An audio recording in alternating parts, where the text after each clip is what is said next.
अस्सलाम वालेकुम, welcome to Rahim का व्लॉग। हुआ ये कि राहिम ने पहने हुए थे एफ़ो, तो उसकी वजह से जो है नीचे के जो मसल्स होते हैं वो स्ट्रेच हो जाते हैं।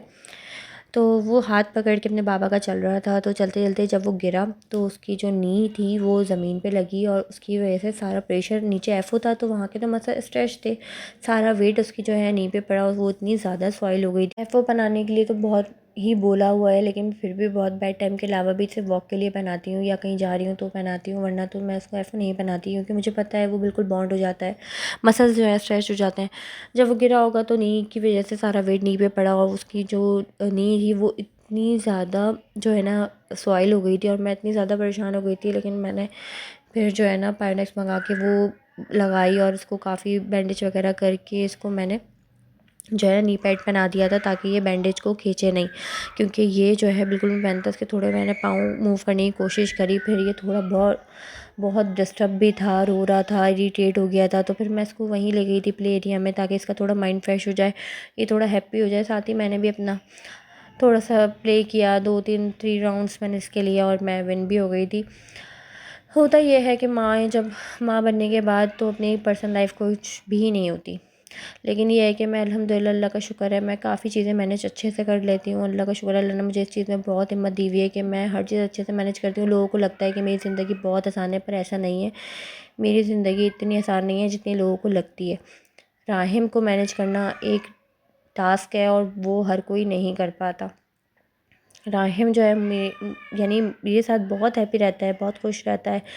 बैंडेज हुई थी तो मैंने इसको एफ़ओ नहीं पहनाया था कि इसको एफ़ओ की वजह से इरिटेशन हो, क्योंकि ऊपर बैंडेज थी नीचे एफ़ओ था, तो फिर ऐसा नहीं हो कि ये बहुत ज़्यादा इरिटेट हो जाता। तो मैंने आज जो है इसको थोड़ी सी कोशिश करी थी, इसने एक और स्विंग जो है डिफरेंट लिया था, लेकिन इसे बीच में बोल दिया था कि बस इनफ। साथ ही मैं इसको आज बॉल रूम में भी लेकर गई, वहाँ पर मैंने इसको काफ़ी माइंड डाइवर्ट करने की कोशिश करी इसका, तो ये माशाल्लाह प्ले कर रहा था। स्लीपर्स मैंने इसकी उतार दी थी, बेड इसकी बनी हुई थी, तो मैंने कहा हो सकता है इसका माइंड थोड़ा डाइवर्ट हो तो इसका ध्यान इस तरफ से हटे।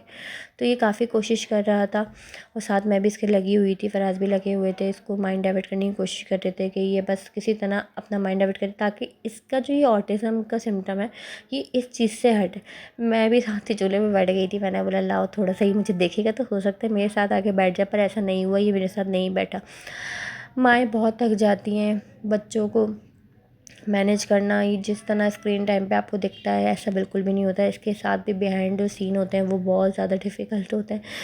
राहिम के साथ एक बिल्कुल ही एक छोटा बच्चा बनना पड़ता है ताकि वो अगर मुझे देखे तो शायद वो चीज़ करे, और वो करता है क्योंकि राहिम अकेला है, घर में भी कोई नहीं होता कि राहिम को ये चीज़ पता चले कि बच्चे किस तरह करते हैं। और राहिम बच्चों से डरता भी बहुत है, मेन मसला ये भी है उसका।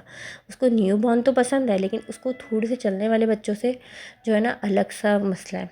तो साथ ही मैं भी बच्ची बनी हुई थी, मैं स्लाइड करी थी क्योंकि राहिम जो है डरता है इन चीज़ों से, तो मैंने कहा हो सकता है मैं करूँ, तो वो भी करने लगे। रैंडमली राहिम ने जो है ना 2-3 स्टेप्स लिए थे और उसके बाद वो तो कैप्चर नहीं हो पाए, लेकिन बाद में वो करने की कोशिश कर रहा था।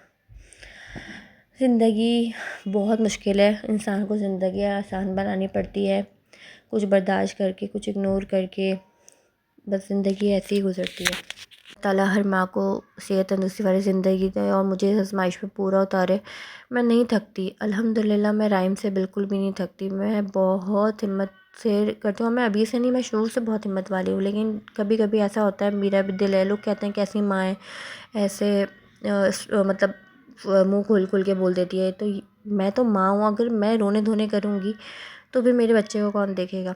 जब घर वापसी आई तो राहिम ने पूरा रूम बहुत ज़्यादा फैलाया हुआ था, इतना मैसी हो रहा था, फिर मैंने समेटा, फिर राहिम को रेडी किया, राहिम को सुलाने की तैयारी करी और फिर मैंने इसको सुला